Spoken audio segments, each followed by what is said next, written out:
Welcome back. It could be argued that the world has changed in the last week or so. At the very least, the faces of two governments have changed. The Taliban surged across Afghanistan and entered the presidential palace in Kabul a few days ago, leading to desperate scenes of people trying to flee, fearing violent reprisals and the repression of women. And then we have Zambia. The opposition leader, Hakainde Hichilema, beat his rival, the outgoing president Edgar Lungu, soundly, despite government efforts to switch off social media platforms. What can South Africa take away from the failure of the West, arguably in Afghanistan, and arguably a great democratic victory closer to home? To discuss, we're joined by a senior research fellow at the trade collective, Lebohang Pheko. Lebohang, always great to have you with us. Thank you. Firstly, just a quick overview do you believe Afghanistan is bad news and Zambia good? Yeah, in a very broad kind of way, yes. One could say yes and no, but I think Afghanistan is definitely more of the bad news story. So let's focus on Afghanistan, but quickly tell me first about Zambia. It was extraordinary that the incumbent there that leads the military, that has the ability to switch off the internet, was defeated and also cried foul. Very unusual. Was this, do you believe, how democracy should work? When the numbers become so decisive, when the people have their say through the ballot box, that there's very little room for Lungu to maneuver? Well, we've seen President Lungu, former President Lungu, and presidents like him maneuver previously. We've seen some quite astonishing electoral results across the continent, which could only lead to the assessment that perhaps there was some voter assistance or some assistance with the ballots. So I think that what this does illustrate is a few things. Firstly, that President-elect Hichilema has been extremely persistent. This is his fifth or sixth attempt to gain office. The second is his ability to build consensus. So remember that, in fact, this party, the UPND, comes out of three former parties. So the other one, the third piece of that being UNIP, which is the party of late President KK. So there's really nothing new in the DNA. And I think that we should be very careful that when we see new faces, it doesn't necessarily represent new ideas or new ideologies. The other thing that he's been very good at doing is at working the ground. He's quite media savvy, social media savvy, and he's really distanced and branded himself as away from the strong man of Africa stance that we often see, a Museveni type, or the late Mugabe type of posture, as somebody who seems to be quite accessible, extremely articulate, an economist, a business person themselves, similar to our own president here. And the other thing that he did, which in reference to what you're asking about the votes themselves, the electoral process, is that he set up about 20,000 vote counters, and that's a mechanism that was put in place by late President Michael Sata.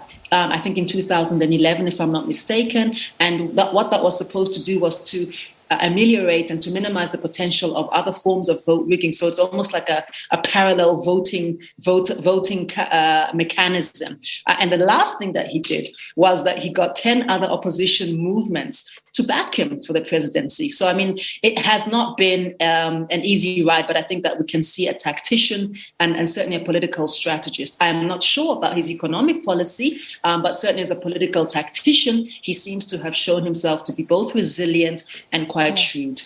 All right, so you are saying he's entrenched in the political system, though, and the jury's out on the type of leader he will become for Zambia. Let's move to Afghanistan.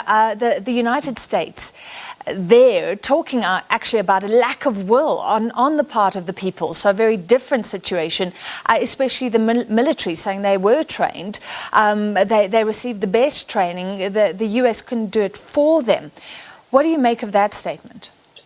I think that the US here are playing their usual sort of quite destructive and problematic role on the international field. And I say this because if we recall where the Taliban came from, and I mean, the one that thing is the word Taliban in and of itself means students, and they emerged as a formation in the mid 1990s, if I'm not mistaken. And at the time, they were part of fighting against what would then have been Soviet imperialism.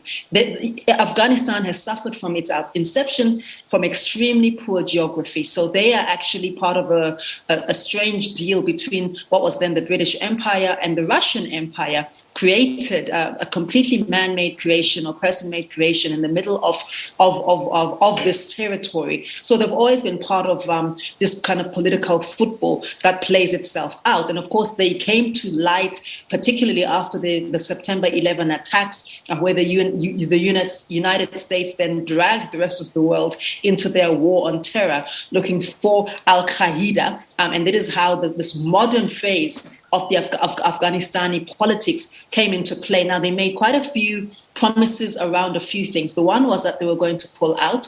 The second was that they were going to help to rebuild some form of democratic governance and stable governance in Afghanistan. Unfortunately, as typical with the US, it's usually on their own terms and in their own framing, their own idea of what democracy actually means. The other piece is that remember that as recently as last year, and I think this is quite significant, they had a peace meeting or some kind of a summit which between themselves, the US, which they brokered, and other regional players. And they, at the time, had said that it was they invited the Taliban, the US invited the Taliban on this occasion. And what this did, Francis and the viewers, is, of course, it gave the Taliban much needed for them legitimacy, and which was absolutely unprecedented. And part of the deal that was signed, this summit took place in Doha, was that they were going to pull back 5,000 Taliban soldiers. Well, guess what? All of those soldiers were then redeployed back into Afghanistan. They were not demobilized. So in what the US actually brokered was the beginning of the situation that we did now. And the Taliban at the time they were represented by their co-founder, somebody called Mullah Parada, who'd been earlier held captive in Pakistan, who also have extremely unfortunate political geography. But I think the long-standing instability of this government is really part of the whole ways, the whole modus operandi of the United States across several countries. I mean, the same could be said about their role in Guatemala, their role in Indonesia, their role in Iran and Iraq, their role in Libya, and so forth. So I think that it's quite a complicated role and quite a complicated history, geographic and political and international relations history that Afghanistan has with these different imperial powers. So Lebohang, I think people who don't understand the history that goes back a very long time have looked at the way this withdrawal was handled with distaste. And my final question to you is, could it affect foreign policy, the way African governments relate to the US? Because remember, there's still this wooing from both sides. We've seen it with vaccines. We've seen Russia donate vaccines, China, and we actually benefited from a massive donation from the United States. I don't think so. Unfortunately, we've had US regimes which were offensive. We just survived 4 years of former President Trump, who, basically compared the African continent to a pit latrine. Not a single African government imposed sanctions or summoned the US missions in any of our capital cities to explain themselves. They were not held accountable in any way. So I am not at all optimistic that a circumstance as tragic, but quite frankly, in the scheme of things, as distant, that is going to really galvanize African governments to take a tough stance on the US government. If we were going to do so, we should have done so on so many occasions previous to this. Certainly after the extrajudicial killing of Colonel Gaddafi, might have been a good moment to talk tough. And after the AGOA, the disastrous and quite disrespectful AGOA trade negotiations, that would have been a good moment to talk tough. I don't think that we're going to have a talk tough moment now. All right, thank you very much for your analysis tonight. A research fellow at the Trade Collective, Lebohang Pheko.